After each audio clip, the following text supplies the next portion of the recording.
midnight haze, chasing shadows in the darkest maze. Footsteps echo in the empty hall, mysteries waiting on our call.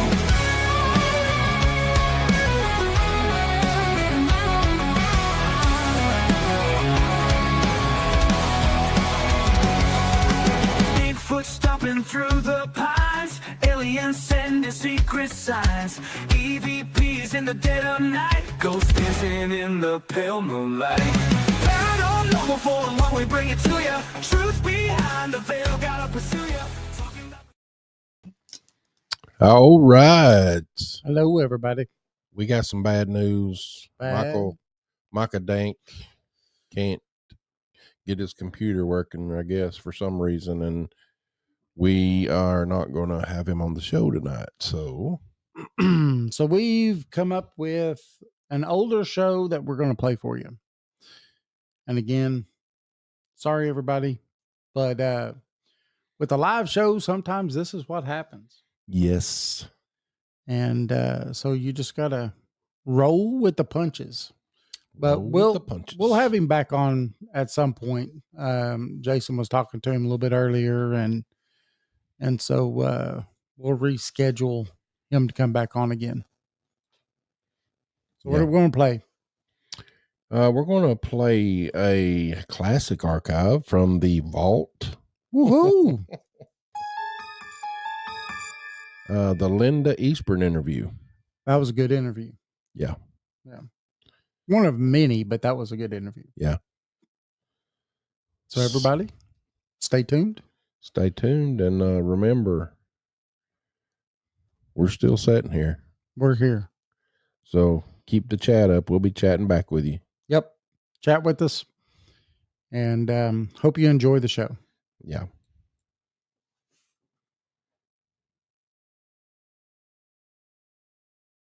Come to you from an unknown location at the foothills of the Appalachian Mountains, bringing you the unknown. Welcome to another spine-tingling episode of Paranormal 411. Your hosts are David Reagan and Jason Scott, and together, they dive headfirst into the mysteries that lurk just beyond our understanding, featuring notable experts ready to share their insights into the world of the strange and unknown. So pull up a chair, pour a cup of something warm, and prepare to be enthralled. Here at Paranormal 411, we're not just a radio show, we're a community of truth seekers, adventurers of the mind, exploring the boundaries of the known and unknown. We invite you to join us, to share your thoughts, your experiences, your questions. Whether you've had your own encounter with the supernatural or you're simply intrigued by the inexplicable, we want to hear from you. So, don't be shy. Drop a comment and let's unravel the mysteries of the universe together. Buckle up as we journey beyond the veil of the ordinary, into the heart of the extraordinary. This is Paranormal 411, where the inexplicable meets reality and imagination takes flight. Stay tuned and remember, in the world of the paranormal, nothing is as it seems. All right. All right. Welcome back to Paranormal 411. Our third show this week. Third show this week. Nice. Hope everybody's doing okay. Let's start doing more of this, right? Yes. Well, we'll say third show. It's always 3 shows now, but Yeah. third guest this week. Right. And this is going to be fun. It is. Remember, we have a new book out. East Tennessee Hauntings and Lore, Edition 2. You can find that on Amazon. You could also go to paranormal411.org. There's a link right there. You just click on it. Takes you straight to the book. Got a hardback and a paperback version. Right, Jason? Oh, yeah. Definitely check it out. Check it out. It's nice. Remember, we're on all of your favorite podcast platforms. We're on YouTube. We're on Facebook Live right now. We are on Spreaker. We are on X. Also, every Saturday night, Eastern Standard Time, that is tonight, 10 p.m. through 11. We are on WDJY FM. That is 99.1fm.com if you want to go listen to it. If you're not in the metro Atlanta area, you could also go to paranormal411.org and click the link and listen to us every Saturday night. We are also on, 92.8 in Denver? FM or 98.2. Do I have that backwards? 98.2. Yeah. In Denver. Denver, Colorado. Yep. And we're also on a TV station in We don't know the California. name of it. That's bad. It's a cable station. Yeah. But anyway. Remember, you can find us at paranormal411.org, Paranormal 411 on Facebook, YouTube, and Twitter. Oh, yeah. Join us. Join us. Join us. So we got a great guest for you tonight. Linda Eastburn. She is the creator of the Linda Eastburn YouTube channel. She interviews Bigfoot, UFO, and paranormal experiencers. She's also the author of Threshold to Encounters, which we want to talk about tonight. Yes, we do. It's a book that it dives into the world of Bigfoot, aliens, and the paranormal through real life stories and her own experiences. Nice. Linda explores potential connections between all these fascinating events. Let's bring her on. Yeah. That's right. What we do too. Right down our alley. It's perfect, right? It's like perfect. Hey, Linda. Hey, Linda. How you doing? Hello. I'm doing fine. Thank you. So, you got into Bigfoot about a year ago. I stumbled into Bigfoot. It was not my doing. I'm going to tell you, I think Bigfoot came to me. I didn't go to Bigfoot.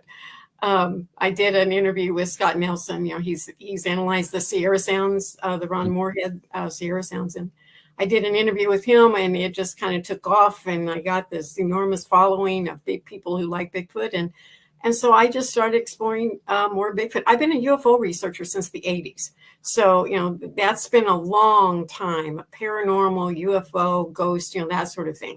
Mm-hmm. But Bigfoot was that foreign element, that cryptid out there that I didn't know much about. So, yeah, I've learned a lot in the last year and a half about Bigfoot.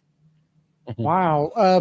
Doing the UFO thing, Bigfoot never came up because in the Bigfoot world, sometimes UFOs come up, you know? They do. You know, when I was doing UFO research, I do remember way back, there was a tape that came into my presence. You know, we're talking a long time ago, so they were cassette tapes back then. Mm-hmm. Someone who had supposedly captured vocals of Bigfoot on their property, and that got into my hands, but I didn't know what to do with it necessarily. And it wasn't as organized. Bigfoot research wasn't as organized as it is today. And because, you know, it was the 80s, 90s, you know, it was like, yeah, there's a Bigfoot out there maybe, but I didn't know what to do with this tape. So it kind of came to my attention back then, but I didn't realize that there was such a strong connection between the UFO community, not the community so much, between UFO research and the evidence there, and that Bigfoot is really tied into that somewhat. I wasn't aware of that until I started doing the interviews. And the more the interviews I did, the more that I realized it's like, hey, a lot of this is sounding like the same types of experiences that I found in the UFO research, and also the ghost hunting activities that we were doing, the paranormal activities. There's just a lot of overlap. And I started thinking, well, is there maybe some type of a connection between them? And that's what birthed the book, Threshold to Encounters. So that's awesome. So is it trying to go along the line? Because I know a lot of people are kind of talking about it where they think that maybe there's a possibility that all these things intertwine and connect somehow. Well, you know, it's hard to say for sure. I just started noticing a lot of similarities, like batteries draining. You know, when people are out there doing UFO research, batteries are draining. When people are doing Bigfoot research, oftentimes batteries are draining. It's like, well, something's going on between these two elements that, you know, causing the same thing. Another thing I started noticing with the ghost, and that was a harder thing maybe to bring into the whole phenomena, but people that I know were trying to contact the dead or contact ghosts, it would always start, you know, with that knock, knock, knock kind of thing, you know, in the house, when they would begin to have some kind of contact between this other element of ghost. And then I started listening to all of the wood knocks, and we assume they're wood knocks in the forest, but still it's a very similar sound that people are hearing when they start having some kind of knowledge of these things.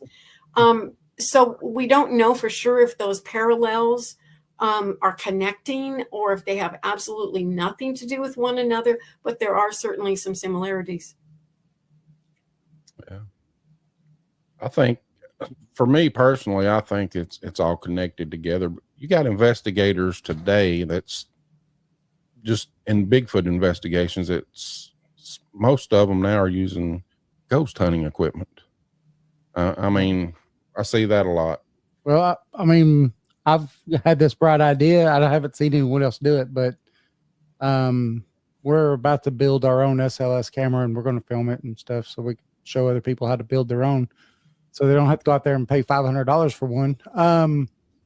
But you know, it's almost like a LiDAR type technology, and I think that would aid in a lot of that too. Yeah, I can imagine it would.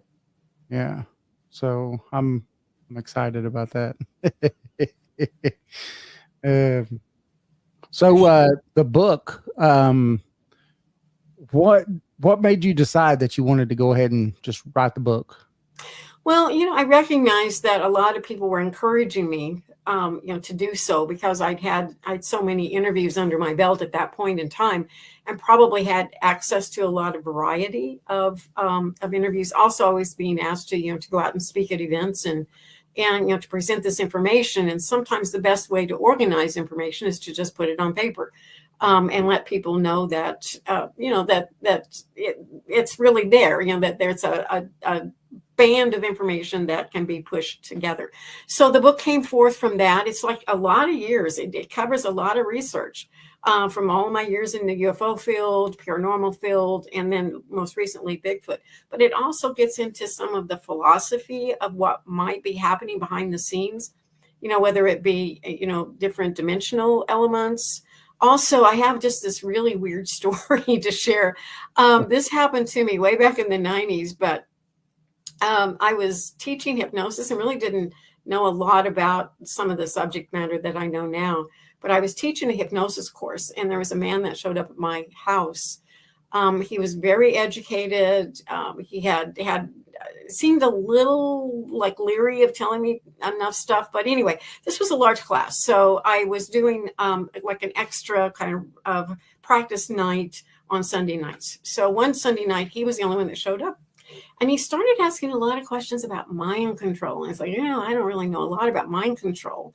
But he seemed to think that hypnosis might be help him somehow to kind of dislodge some things that had happened to him in the past. But his story went like this, and he told it in little segments and seemed to be very leery about, you know, telling more.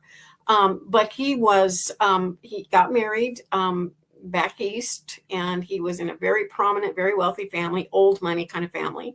He was, because he was married to this woman, the family brought him into this secret organization, and he would not mention the name of it. He said, if I told you, you would recognize it, but he would not say what it was. So somehow this organization took him up the ranks really, really fast into the highest, most occult levels of it.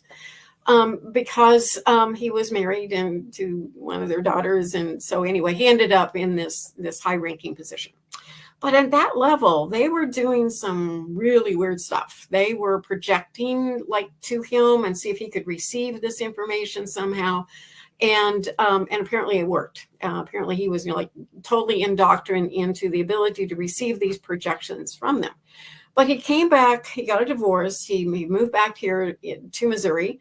And he was at my class, and he was saying, you know, that they were still projecting this stuff to him. He was seeing friggin' UFOs in the sky. He was seeing aliens in his house. He was seeing all kinds of things. And he felt like they were still projecting this stuff to him, but it was like it was real. It was three-dimensional, and he could perceive it just like normal, natural stuff. And as he's telling me this, I'm not really a paranoid person. I've never been really afraid of, you know, anything that I do or any, you know, being intimidated too much by anything. But that night that he was sharing all this information with me, because he was kind of start, stop. And he was very leery about going further and telling me more. Suddenly I started thinking, wait a minute, you know, is he here giving me this information because he thinks I need to know it, or because somebody thinks I need to know it?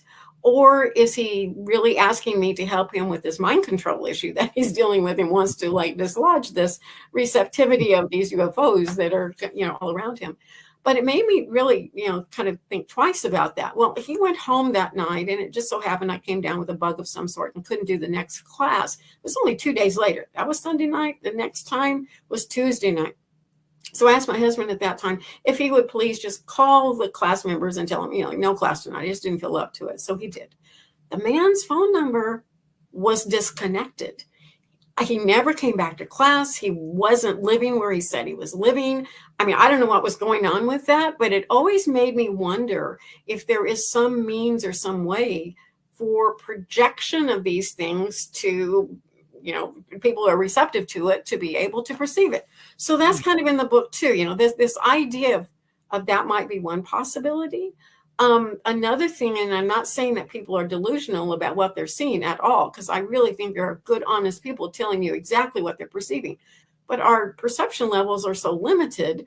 It's like I remember watching this video not long ago of these basketball players, and the assignment was to watch this video, and there were 3 in black t-shirts and 3 in white t-shirts, and they were throwing the ball back and forth. And the assignment was to count how many times the one in white t-shirts throw the ball back and forth. And, you're watching this, you're trying to count, your focus is there. And at the end of it, they said, okay, how many people saw the gorilla walk across the screen? It's like, who saw the gorilla? Nobody saw the gorilla. Of course, we didn't see the gorilla. We were counting balls, right? They did it again, and there's a gorilla going right in front of us. I mean, I don't know. Our perception is so limited because we're focused on one thing, and we can only focus on a limited number of things. So that's kind of in the book, too. There could be so many elements to what we're dealing with here, in other words. And I go into a lot more than just those two, but those are 2 examples that I cover in the book. That's pretty good, though. The gorilla. That's like a subliminal message.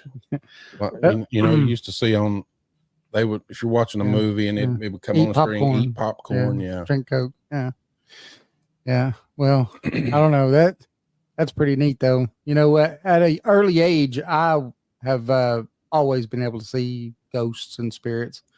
It's just been something that's been a part of my life ever since I was 3 years old, and continues to be part of my life and stuff. But, so when it comes to like hauntings and ghosts and spirits and things like that, I've always known that they've existed. I've always known that they were there. I've always perceived them as real. I mean, I see them as corporeal as I do Jason right here. They look like real people in my room. That's what scared me when they used to appear in my bedroom when I was 3 years old, was that I'd wake up and there'd be 3 people standing in the middle of my bedroom, just staring at me. It wasn't that I thought they were ghosts. It's just 3 strangers are standing in my bedroom, staring at me. So, that's kind of what got me doing this kind of thing, looking into all the strange and the unknown and the paranormal and going on. It's like a gateway drug, I guess. You just get further and further down that rabbit hole. What kind of got you into it? Because I guess you started out in the UFO. Was that with any particular group, or? No, actually, there was a flap of UFO activity in my area. And at that time, there was a group meeting, and I started going to that, and I just got really involved. I was already in hypnosis. And, that was kind of the heyday of a lot of the books that were coming out about regressions with abductees, UFO abductees. And I really wanted to get involved with that. So I started going to the group, and I introduced myself, as a hypnotist, and I would be more than happy to work with these people as research. And so I did. And I got some really scary firsthand experience in doing hypnotic induction with people who felt like they'd had contact or been abducted by aliens. So that kind of pulled me into that arena early on. Wow. See, that's fascinating. Yeah. So it was scary. It was a scary adventure because the first person I really took under hypnosis, they went through such trauma in that event. It was just like I wasn't sure how to move through that. I learned as time went by, and we did make it through that one just fine. But it was so much more dramatic than people who just want to lose weight or quit smoking or, something like that. Those are not traumatic events. But this it was really tremendously scary for that person. Yeah, because I mean, to them, they're actually reliving that exact moment again. So I guess it would be, huh? Yeah. I don't know. I don't know if I could ever do the hypnosis thing. I don't know if I want to remember things that I've forgotten. Yeah. Can you talk about any of those cases that you did, like in Sure. detail? Yeah, I can share some information without sharing names, of course. But one person felt like they had been abducted. They remembered a night when there was a light at their house, came through kind of through the bedroom window, and they could see, eventually in the hypnotic session, they could see aliens around them. And they felt like there's something more happened that night. They had been abducted, taken on a ship, and the exam was really very, very scary for this person. But they made it through and came back. But at the end of that abduction, they were also told that they were going to be aiding and assisting, that there would be a point in time when all the ships would come down. They would put them on they would help other people find the ships and get on the ships and be lifted off planet. And that would be, during some kind of a disastrous situation here on the earth. And that person took that to heart. I mean, they really truly believed that that was a mission of theirs. And whether it will happen or not, I don't know. But that was something that they certainly believed would and could. So kind of like a Noah's Ark type situation, save people so they could bring it back. Yeah, something like that. Yeah, exactly. That's interesting. Yeah, it was. Yeah, and there been a lot of other incidences with people who have had contact with aliens where they just felt either they feel like they're on a mission or they're learning some kind of psychic capacity, and that's really common. They're in like a school-like setting. In another case that I researched, there were two young boys. They were probably 5, maybe 5 and 7, something like that, and they felt like they were. At night, they would go to the top of their stairs and go through a doorway and then just be ported out among all of these other children and aliens and such, and be brought back, and they were told not to ever, ever, ever talk about it. But eventually, kind of, they let the cat out of the bag, so to speak. And their parents found out, and their parents were like, there's no door at the top of those stairs, So these boys, but they both had the same memory. They both had the same memory, also, not only the door at the top of the stairs, but also that both of them remember being together and going out and having all these experiences in the middle of the night. So that was really odd, but it's not uncommon. Doing hypnosis, coming from that background, I do know that minds can kind of join together and have a like experience internally, like it's a mental experience or an emotional experience together, without physically actually being there. And I think that's probably what was happening with the boys. It was probably more of a cognitive experience that they were having. And those are very real too. They're kind of like dreams, but they're very real. Oh, yeah. That's crazy. It is.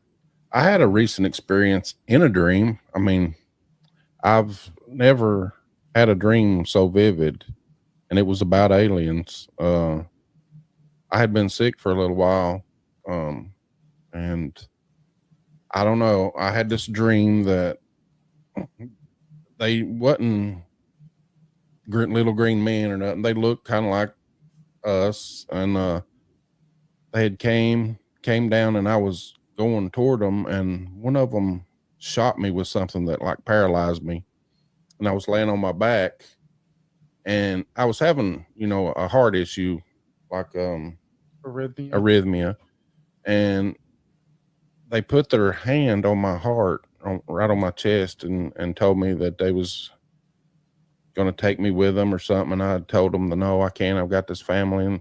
And they said, well, we're just going to show you all this stuff and blah, blah, blah. And it was just crazy. The dream was. And I reckon I'm fine now. The doctors got me all back in rhythm, and I haven't had any more alien dreams. But that was just a real. So I never hardly remember my dreams, but I remember that one. It's crazy. Have you ever had any worked with anybody that dreamed? And Yeah. Yeah, I've done a lot of dream interpretation, and I tend to be a little psychic myself, or quite a bit psychic actually. So I've had a few prophetic dreams that that came about that were kind of interesting, and I pay attention to my dreams because I think it's, if nothing else, it's just a way that our inner mind is processing our life. But sometimes, every now and then, it will be very prophetic. My earlier careers have been in real estate, and that's kind of my bread and butter. And used to buy a lot of investment properties, and it was really funny. But before ever seeing that house, you knew that we were going to go preview it and possibly bid on it at an auction, or maybe make an offer on the property. I would have dreams. The house I'm living in right now, I had a dream about this house before I ever saw it. And, I can tell you the floor plan, what the outside looked like, various features about it. It's just one of those things. I think our mind can travel kind of in our dreams to the future, and we can sometimes know things because of that. Yeah. I think when I was a kid, I think I had a past life, I guess, dream. I had more than one of them. I had them all the time. I was a weird little kid though, but I think, but it was actually on a Boy Scout trip, and I got my little pup tent. My stepdad got in his tent, and I was raised really, really. When I say strict Christian, we didn't even have a TV in our home or nothing, and so we had never watched any kind of war movies or anything like that to even give me the background to have a dream about what I ended up dreaming about that night. But I got in this pup tent, went to sleep, and I woke up because there was gunfire, and I could hear like what sounded like mortar shells or something falling and stuff. And when I looked down and saw myself, I was in like solid green, kind of like World War II. That wasn't camo; it was just green. And I remember taking off running and jumping down and firing back a few times and then just running. Now, this was at the time I lived out in West Texas, and so I was barefooted. And by the time I woke up, I think I was probably a good half a mile or so from where we was camping. And what woke me up was the fact that I had so many thorns and stuff stuck into the bottom of my feet. And then I ended up having to pick them out and limp back home or back to the tent. But that was the weirdest thing to me because, at the time I had no background in even knowing what any of that stuff was, but it was vivid. Like I could smell the gunpowder in the air. It was just real. It was real. And I almost think that it was reliving a past life myself. I really do. Yeah. Well, I definitely think we have past lives, and and we can access those in some ways. Doing hypnosis, I did a lot of that type of regressive work. Oh, I might actually do something like that one day. Yeah. Past life regression.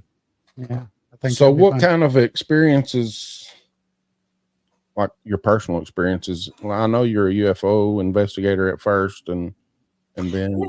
Yeah. I've had a few. I haven't had a lot of UFO sightings. I've done a lot of research in the field, but haven't had a lot of sightings. I did have one that was kind of interesting.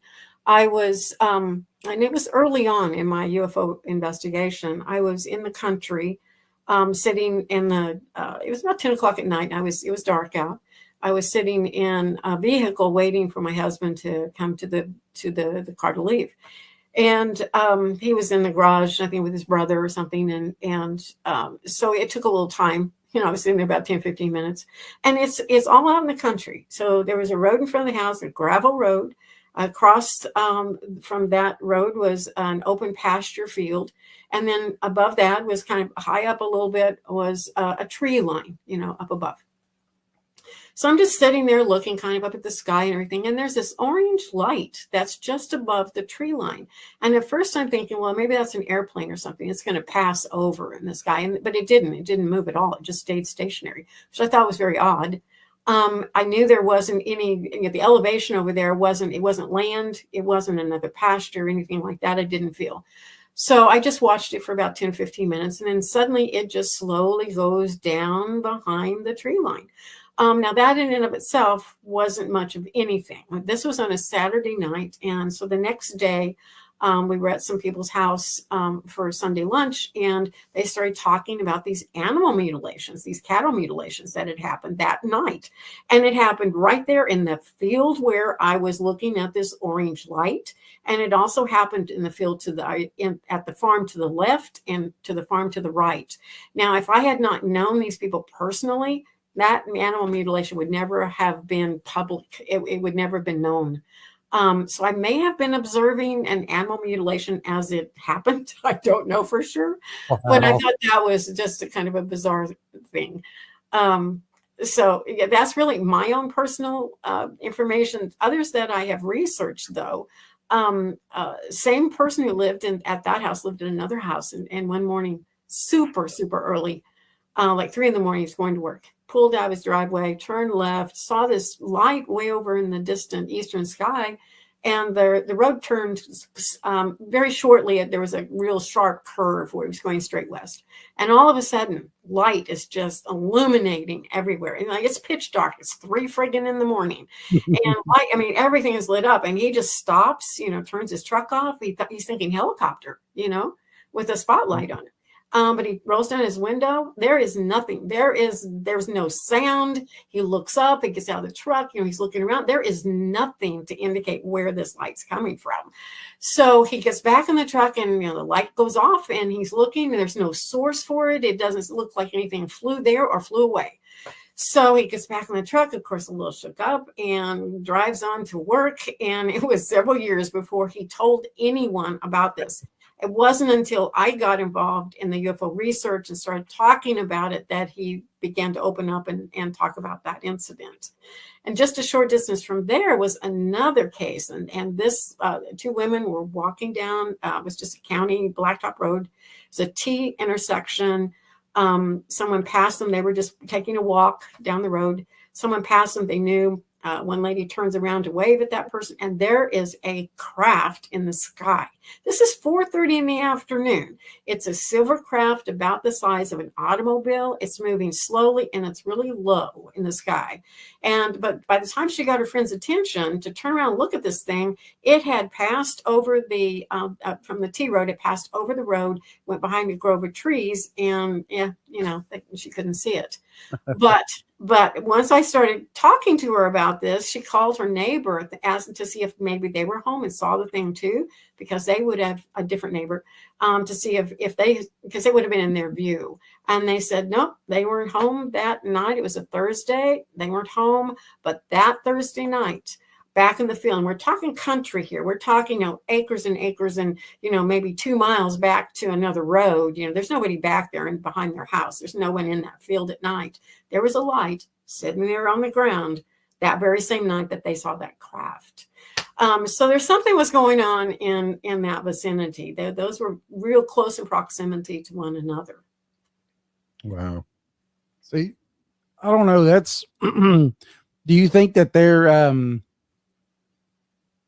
these things are happening all the time? It's just, we're not always seeing, today's world, more people are too busy doing this right here and checking their phones and not really looking at. Our ancestors looked up at the sky, all the time. That's just what they did. Right. Do you think that that's why we don't see them as often as what they are actually there, is because we're just too busy doing other things? Well, I think I think that's often the case, but also I think they're really good at disguising themselves. They're behind clouds. They're just not visible. They're out, in the middle of the night when no one's seeing them. Things like that too. But yeah, I think they're probably more prominent than what we realize. Yeah, they're probably. I know that they may not be visible to our eyesight either. I know that there was a show I watched where they seen the UAP just without our. They didn't see it without. They had to look through the hour camera to find the UAP, and it showed up on camera and everything. But when they looked at it with their eyes, it wouldn't show up. And it was huge. It was a huge ball. Crazy. Yeah, I think I hear that in the Bigfoot world too. I mean, they're always looking through, night vision things, and and they can't see with the naked eye. But then when they're looking at it through specialized lenses, specialized cameras, there's all kinds of stuff, and the orbs and the lights. Oh my gosh, it's like in the Bigfoot world, they're just everywhere. Yeah. I just interviewed someone the other day that talked about seeing 12 pairs of eye shine of Bigfoot.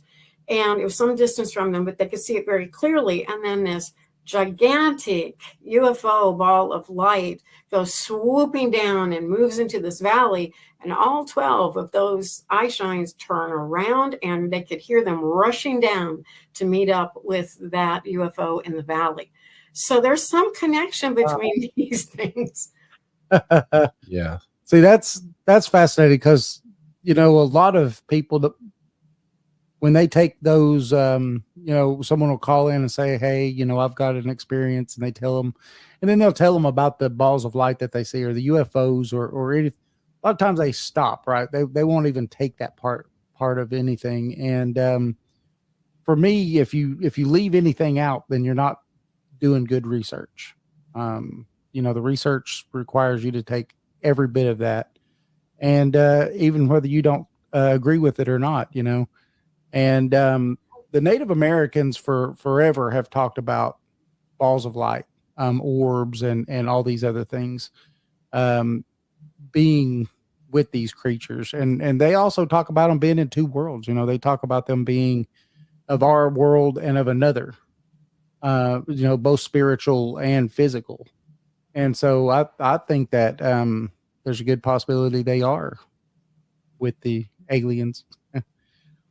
I think there's probably a lot that we miss, a lot that we don't see and perceive. And like we were talking earlier, I think some people are more perceptive to that other world and are able to identify and see or feel or know. And I think there are some of these beings, certainly that's one of the things that ties them together, is like they kind of come and go from this denser, more physical world that we're in most of the time, but we're tied to a spiritual world too, and I think it's just becoming more aware of it. Another thing that's in the book talks about, all of the legends and folklore of the past. In many of those, they talk about nature spirits and nature beings. And in one case, it talked about, once you pass over and are able to perceive these things, you can't come back. You will always be able to see and perceive and be able to interact with them. So I think some people are just naturally capable of doing that. Yeah. Yeah. I mean, I know there's people who are tuned in to, like you said, a lot of different things, and they can perceive and see or hear. Like I've seen spirits my whole life, but I've never heard one talk to me. I've never audibly been able to hear one say, "Hey, David, how you doing?" or anything, nothing. I've seen them, but never heard them. So I'm just not perceptive in that way, So I can see how that would play a part. I think that a lot of other things play a part of it too, though. People are afraid of being ridiculed and all kinds of other stuff, so they'll just tune it out. They just don't want no part of it. Whether they see it or not, they're just like, nope, it didn't happen. Nope. So, Linda, we're going to take a quick break, and when we come back, we can talk a little more about your book. That's okay? Mm-hmm. Sure. Okay, so we'll be right back. All right. We are speaking with Linda Eastburn. She is Linda Eastburn on YouTube channel. She interviews all the same type of people we do. So Yes. Definitely check her out. And she's got a book out called Threshold to Encounters. Sorry about that. It's Threshold to Encounters. And we'll be back right after this quick break. What if the world we know is merely a fraction of reality? What if there are forces, entities, and phenomena that exist just beyond our comprehension in the shadows of the unknown? Welcome to Paranormal 411, your gateway to the unexplained and the downright chilling. Imagine, if you will, a quiet, sleepy town tucked away from the hustle and bustle of the city. The locals tell tales of a house atop a hill where strange lights flicker and eerie sounds echo in the dead of night. Some say it's haunted, others claim it's a portal to another realm. Whatever the truth, one thing is certain, those who venture there are never quite the same. Or picture this, a clear, starry night in the heart of the desert. Suddenly a blinding flash cuts across the sky, a craft of unknown origin moving at impossible speeds. It hovers, then vanishes, leaving only questions and a sense of awe. Could it be visitors from another world, or perhaps a secret government project? These stories, these encounters with the unknown, are what we love here at Paranormal 411. Our mission? To explore the unexplored, to question the unquestioned, and to shine a light into the darkest corners of the paranormal. We've journeyed through haunted houses and UFO sightings, and into the mysteries of cryptids and psychic phenomena, and pondered the existence of other dimensions. And yet, there is so much more to discover. Paranormal 411 is your guide to the unexplained and the extraordinary. Here we talk about the mysteries that lurk in the shadows of our world, from haunted houses and UFO sightings to cryptids and psychic phenomena. We love to question, to explore, and to understand the unknown. There's a world of mystery out there just waiting to be discovered. So why not join us on this journey into the unknown? Subscribe to our YouTube channel and become a part of the Paranormal 411 community. Together, we can uncover the secrets that the universe holds. Welcome to Paranormal 411. Your journey into the unknown starts here. Join us. In the heart of Madisonville, Tennessee, lies a pizzeria like no other. Step through the door of Legends and Lore Pizzeria and be transported to a realm where paranormal and cryptid encounters, along with mouth-watering pizza, go hand in hand. Meet Eddie and his crew, who serve up slices of the supernatural along with the best pies in town. With the walls adorned with eerie artifacts, indulge in piping hot slices that melt in your mouth and tease your taste buds. And it's not just the locals who love the incredible pizza. Legends and Lore has been selected as the best pizza joint in all of Monroe County. As lovers of everything pizza and the paranormal, the owners have mastered the art of crafting unforgettable combinations that will leave you wanting more. To stay connected with this mystical eatery, follow Legends and Lore Pizzeria on Facebook, where tales of their latest creations and upcoming specials will be shared. Make sure to browse their custom menu, featuring legendary pizzas like the Chupacabra Ranch and the Exorcist. So, whether you have an appetite for the supernatural or simply seek the best pizza in town, Legends and Lore is the place to be. Come for the unforgettable flavors, stay for the captivating stories, and find yourself in a world where legends and pizza collide. Get ready to rock with the electrifying sound of Catalyst, a band that's sure to leave you wanting more. With their powerful lyrics and killer riffs, Catalyst is a great sound in the world of rock music. You can listen and find Catalyst on Bandcamp, or go to the link at paranormal411.org and click on their banner.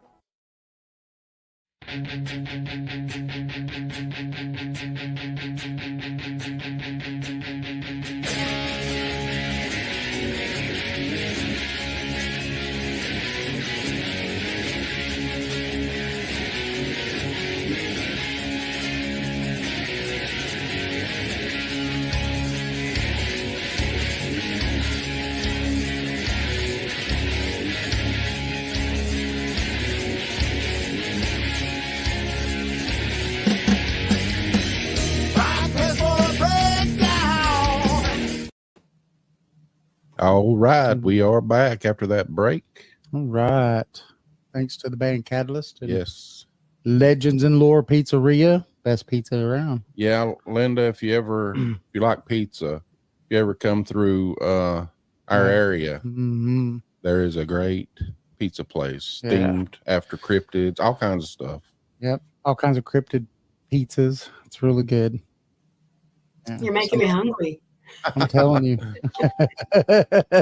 It's really a good place. It is. Eddie and his wife Susan, they do a lot of investigating and stuff too, and they're pretty fascinating.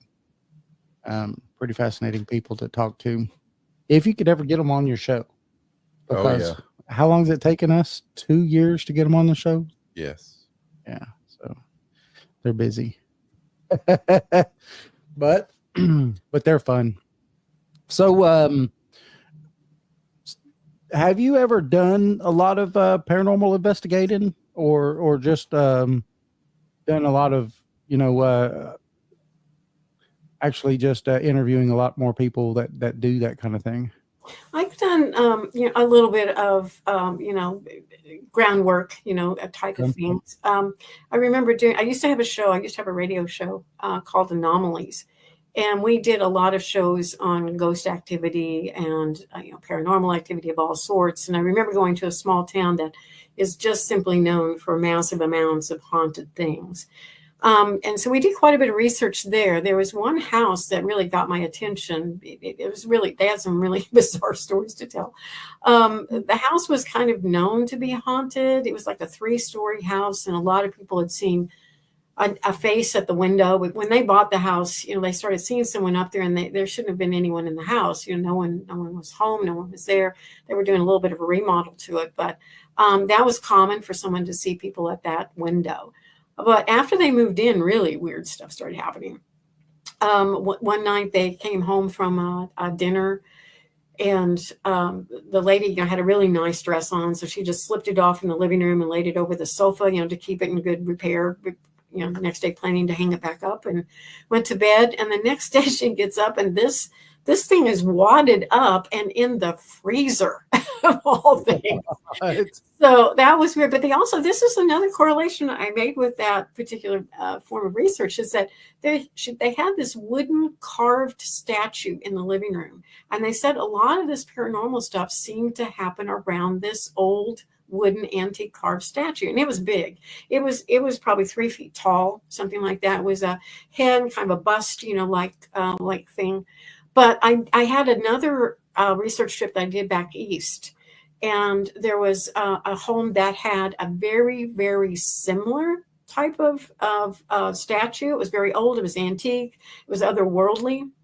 It was not something that came from the United States. And very same type of activity, missing things, things were being moved. It's just a lot of bizarreness. Now, I realize that's just 2 cases. I don't know if they had anything to do with one another, but I, made note that that was kind of odd. Another thing that happened at this house that I was researching, though, with a group of people, in the foyer, change would just start, falling down, just out of nowhere, just, loose change. And they had a lot of creepy, sounds. A lot of things were moved around. A lot of things were missing. It was just like one thing after another was happening in that house.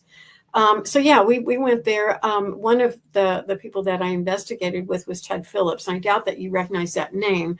But Ted Phillips was a really hardcore researcher of a lot of paranormal things, but also UFO activity. He actually worked with J. Allen Hynek on the Blue Book. If you know J. Allen Hynek, you got that name right. Yeah. So he came at this from a real scientific point of view, and he took that house apart as far as electronically, to see what was happening, what measurements he could get, to see where the hot spots were in the house and such, and found some really unusual electromagnetic activity going on there. So yeah, I've done a little bit of that with a little bit more with the UFO stuff. Traveled a lot to research groups out to different places to see what we could find, and took a lot of reports with that. I haven't seen a lot of UFO stuff. I've only had one real ghost experience, though, and I can share that with you. Oh yeah. It was kind of early on before I got involved with much of the UFO stuff even. But it had a little house, it had a small living room, had kind of a sectional sofa in one corner and a coffee table. And that's about the only thing the room would hold. But I was sitting on the floor with my back to a corner of this living room, and my husband was on the sofa, and a couple of friends were there, a couple of ladies, and one was on the sofa and one was in a chair, I think, at the end of the coffee table. And so I'm sitting there with my back to this corner, and I started feeling this, I couldn't put my finger on it. It wasn't a pain of any sort, but it was just this uneasy feeling. And I would not really even have associated it with anything abnormal. It was just, I just didn't feel comfortable with my sitting there anymore. And so I said, I'm going to get up and just sit on the sofa because I don't feel comfortable with this. And the woman sitting across from me, she was really well versed at seeing things. I'm not a seer. I'm more of a feeler knower, but she could see energy. She could see this. And she just made the comment, well, she could see some energy movement back there. Didn't know what it was, but she could see some energy movement back there. But that week I had a hypnosis session with someone, and this was really weird how this all came about. But a man came to my house to do a hypnosis session, and I always started my sessions with a walk in the front door. You sit in that very same living room and kind of get to know one another, kind of get an interview, kind of get a feel for what they wanted. You built a comfort zone between the two of you before you actually went back to my office to do the hypnosis. So he walks in the door, and I kind of introduced him to come into the living area, but he didn't say a word. He just kind of stared. And then he walked into the family room and walked back to the sliding glass door and looked outside in the yard, and then looked back and came back and was standing in the hall again. And with his arms crossed, he's like, I don't know for sure, but I'm thinking, do I need to run now? I don't know what's going on. This is a scary movie once before. Kind of scary. So I asked him if everything was okay, and he's still standing in the hall, just kind of looking and pondering. And all of a sudden, he says, yeah, it's okay. But he said, I think my dad used to live in this house. And then he looked at that corner where I felt that uneasy feeling, and he said, and he died right there. And it's like, that was just a few days after I've had that feeling. And after this woman had seen the energy movement back there, it's like, oh my gosh, talk about confirmation. That was just kind of cool. Yeah. That's weird. Yeah. Amazing. Wow. That is amazing. How about on the Bigfoot front, since that's something that's new to you? It is new. I got the idea to do this byways of Bigfoot along the Niangua River in Missouri, which is not a huge river, but it's fairly long. And it was named Niangua by the Osage tribe, so it's got a lot of Native American history around it. So we're going out, and I'm like, it's a river. One guy that I'd interviewed had some property along the river, and he'd heard Bigfoot vocals, he felt like, spring, fall kind of thing. So I asked, if he would let us, film there. And of course, there were several other places along the river that we could film. And I thought, it's worth just going out, do a nature piece, not just Bigfoot related, but do a nature piece as well. And so we got a group together to do the research. We went out to look. Very first friggin' day we went out. This was amazing. It had been a big rain the night before. Nobody knew where we were going but me. I was the only one. So they couldn't have faked this, because I was the only one who knew where we were headed. But it was a big storm the night before. We got there and we're just filming. We're just doing some nature filming. We walked back along some bluffs close to the river. And the two of the guys there, they went back and they found this tree that had been, it wasn't just broken over, it was twisted and turned over. And we got pictures of the top and the bottom of it both. And then right below that tree, there was a footprint with toes, very distinct toes. And it was a fairly cool morning, and we were there early. So I'm thinking, okay, if this was a human foot, and it was a little bit bigger than normal, but if it was a human foot, they would have to have been out here this morning, because this wouldn't have still been here. And it was cold. It had rained like cats and dogs the night before. There was this break right beside it, and then there was another footprint just beyond that. So we felt like that was some pretty good Bigfoot evidence. We also found on this private property a trackway, which put I think it was around 4 or 5 feet, between the footsteps of this trackway. That's a good stride. It was a good stride, and really a deep print, big footprint, about 17, 18 inches long, something like that. I mean, we found that all, and we didn't even film that many days. And I'm thinking, gosh, if you really put in some time out here, you'd probably find a huge amount of evidence. But we found it in more than one place. And then later on, it was after making byways, someone told me, they had been to that same area. Some guys had been up by those cliffs, and they came out and said, be careful, there's some Bigfoot back here. They had seen something. And then some land just a short distance from there some years before. And there again, this information didn't come to me until after we'd actually done the filming of byways of Bigfoot. But there were these farmers, and we're talking, back a ways, maybe in the 80s, these farmers that own big tracts of land, not far from this river. And one of them just started asking the community if they knew if there was some kind of an animal got loose from a zoo or something, because he had been seeing these creatures out there that kind of looked like a monkey, kind of sounded like a monkey, real hairy creatures. And then the guy across the street, a little while after that, he started talking about the same thing. He was seeing them on his property too. Well, this was probably Bigfoot, but they just didn't have the context to say that was Bigfoot. They didn't know it was Bigfoot. They thought it was some, maybe monkey creature or something from the zoo. No, nothing had escaped from the zoo. It was probably Bigfoot. Bigfoot probably lives in that area, we found. But, at that time, people were not acknowledging that a great deal. Crazy. So, what are your thoughts on Bigfoot? Because I know everybody's kind of got their own little thoughts on it. Yeah, when I first started, I just thought it was probably a normal, some kind of being, that because everybody was, talking about it like that. And then the more I started talking to people, they started talking about some really strange things these things do, like disappearing and cloaking and all of these strange lights, and then the battery draining and all of these weird things that were happening with Bigfoot, the mind speak, happening with them. Putting down footprints in snow, walking beside people when nothing can be seen there. It's just the footprints. So after a while, I started asking people about, orbs, paranormal activity. Have you seen lights or anything like that around Bigfoot? Have you seen any craft in the area? And the more I started asking people, the more I realized, okay, probably 75% of them are seeing these extra things. So yeah, I think they're probably some kind of a being, and I would probably put them more into the same category as I would put aliens and ghosts. They have unusual things. They're not normal to the reality that you and I live in. Most of us don't go cloaking, So I think they have some paranormal capacity. Probably don't just live in this world. I think the Native Americans had it right.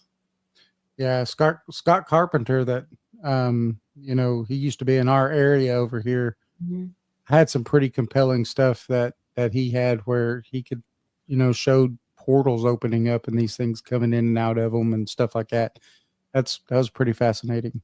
Yeah, I had him on my show. I think he was like the 5th show I did or something like that. Yeah. I was really fortunate, to catch him and have him on the show before he passed.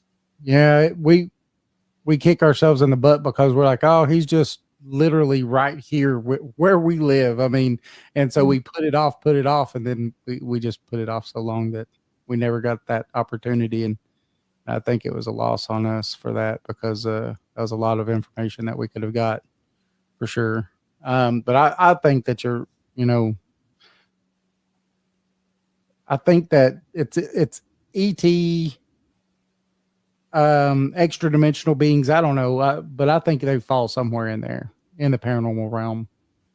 Yeah, I think they probably all come from somewhat of the same type of place, wherever that might be. If you could even call it space, time space probably isn't as we think it is.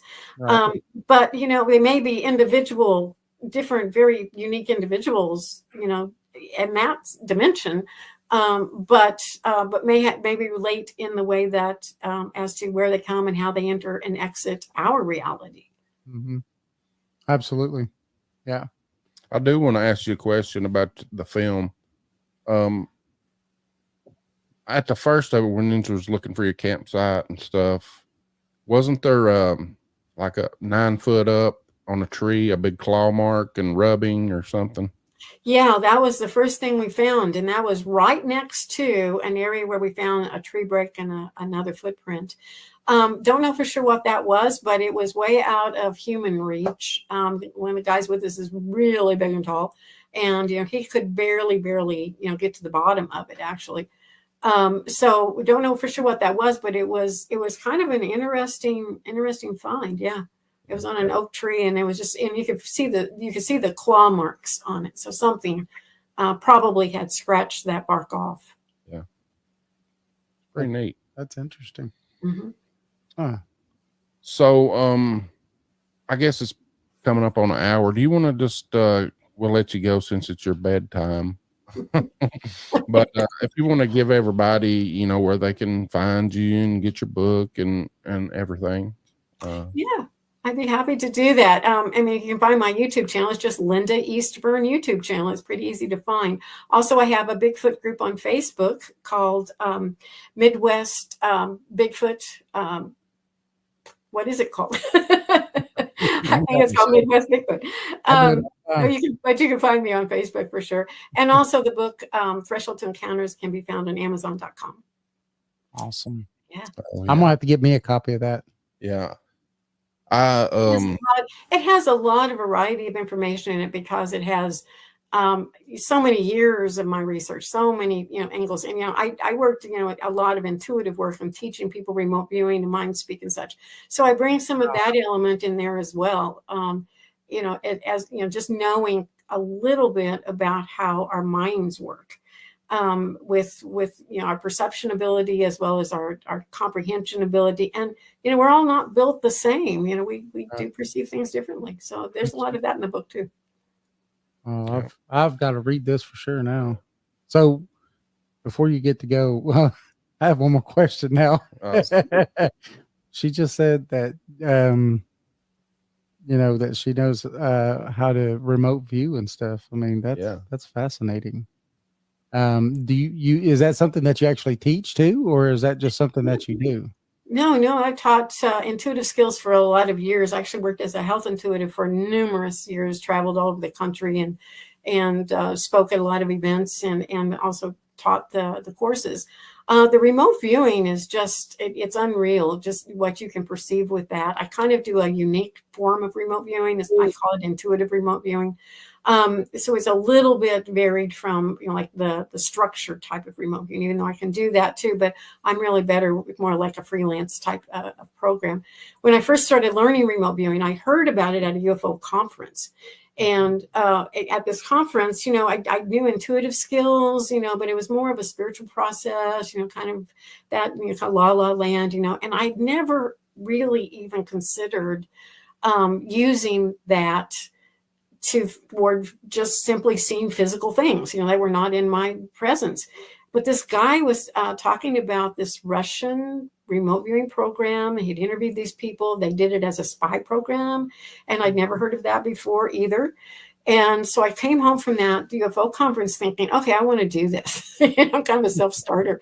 So it's like, I want to be able to do that, but I didn't know how. But I did know how to put myself into a hypnotic state.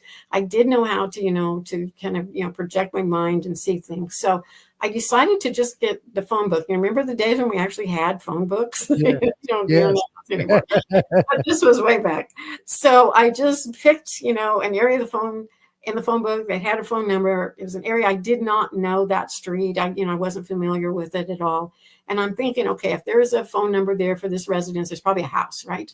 So I just would say that I would connect with that house by its address. And I told myself not to invade privacy. I was going to see it from the street and look at it from the front of the house.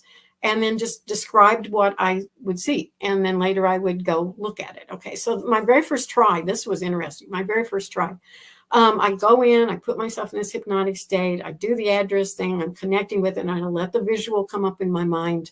And I'm seeing this baby blue colored house. And every part of my being, this is the intuitive feeling part. Every part of my being said, that's the wrong house. Nope, don't do it. That's not the one. Don't go there. So X that one out, go back in, say the address again. And this time I came into it really close. I was like right up next to the paint. I could see the paint runs. It was that close. It was white paint.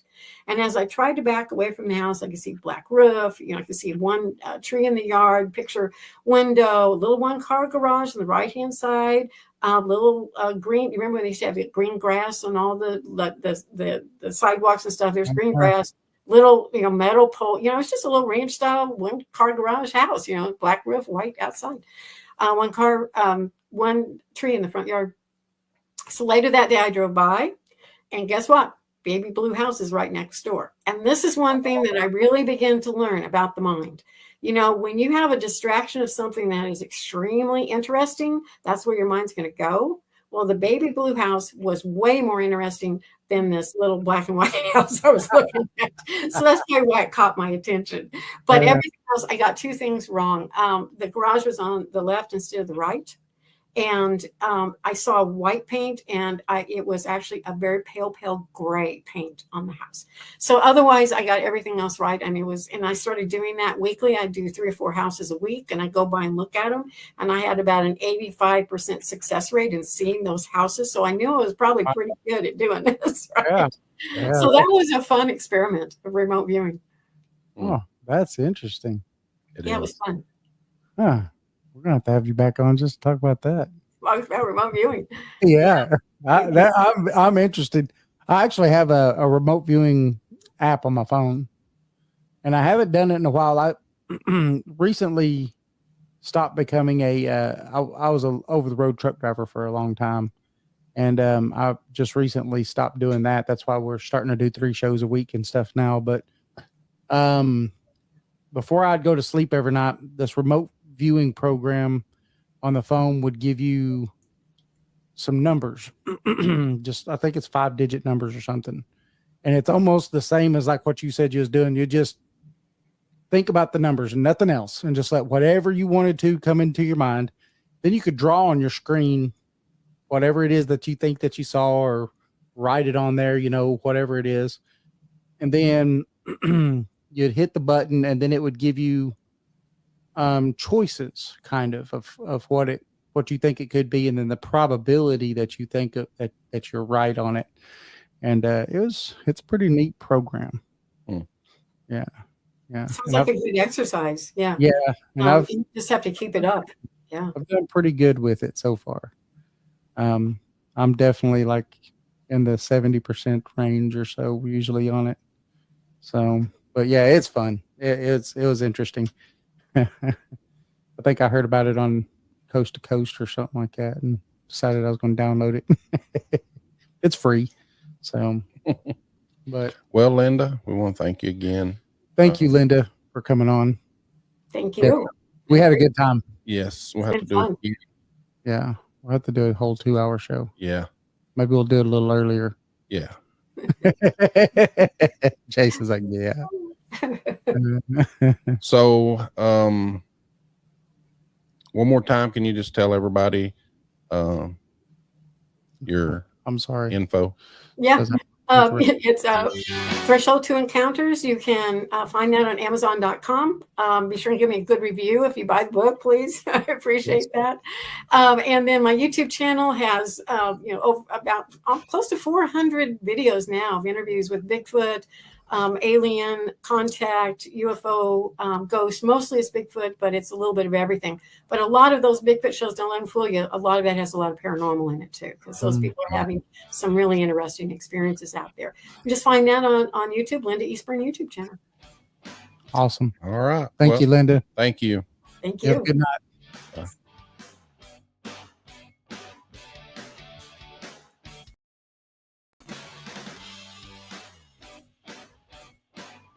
All right. Well, whoa. What do you think about that? I want to thank everybody for tuning in to our live. That was Linda Eastburn show that we're doing right now. We're live, but it was we replayed a show with Linda Eastburn, and she was a very fascinating guest. Yeah, really fascinating. So, a lot of good information. We still have not got her book, have we? No. We've got a crap ton of books, but we'll have to get her book. So yeah, she has a few good experiences. Yeah. We'll definitely have to get her book. Thank you, Cindy, for watching. Shadow People is an interesting topic because of the fact that, there's a myriad of things that it could be. Yeah. Because we talked about it in the show, but just last week. It was Thursday show. Yeah. So, it's a myriad of things that it could be, though, from entities to some people think demons. I fall in the category of thinking that maybe it's a watcher. They seem to sit back and watch you. What they're doing it for, I don't know. Some people think that maybe it's, they're from the future or just a parallel universe. Yeah. So Could be. all kinds of crazy stuff. It's neat. Yes, it is. But we want to thank everybody for showing up.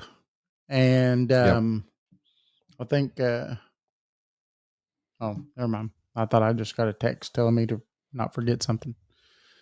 Jason, do you want to tell everybody who we're going to have on next week? Next week. Got a good show coming on next week. Let's see here. Let me get to the calendar. I could probably get to it pretty quick too. I got it. Okay. All right. June the 14th, we have Elena. Saturday, June the 14th at 8 p.m. We're going to be talking about quantum healing and life guidance. So it's going to be a great show. It's going to be a fun show.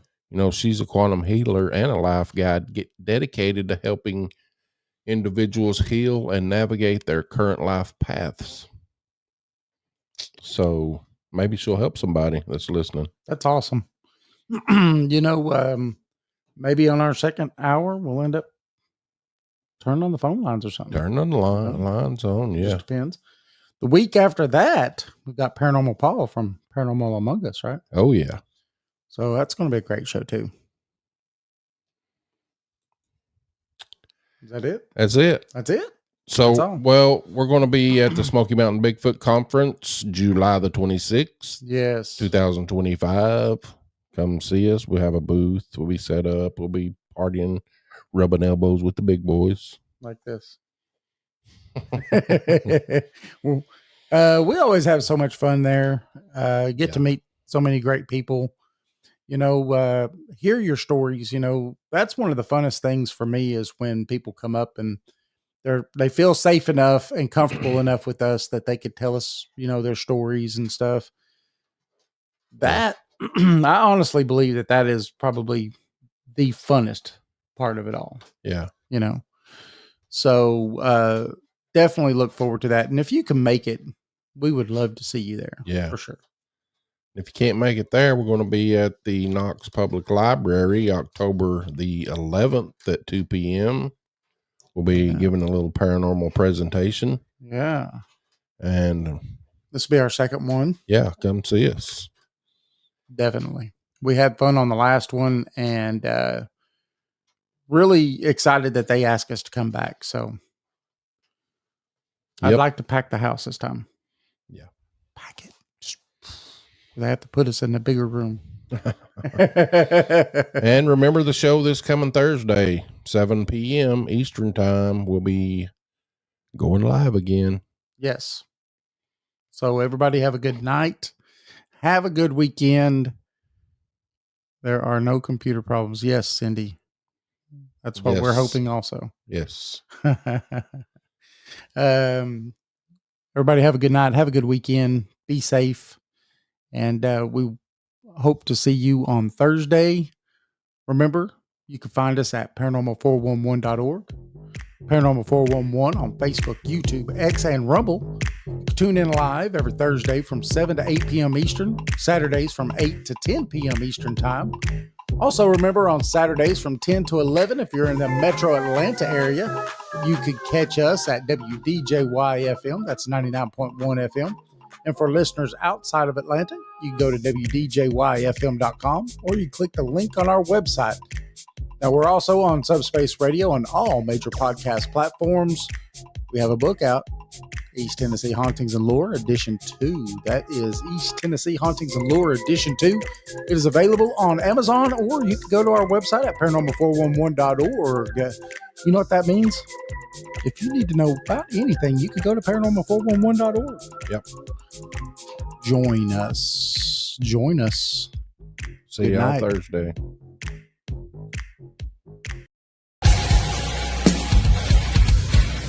Have you ever wondered what lurks in the shadows? What secrets the night hides? What strange phenomena might be happening just beyond your perception? Join us as we journey into the world of the paranormal, exploring everything from ghosts and UFOs to cryptids and unexplained occurrences.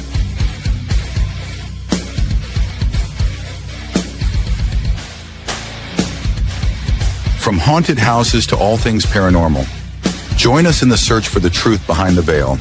Welcome to Paranormal 411.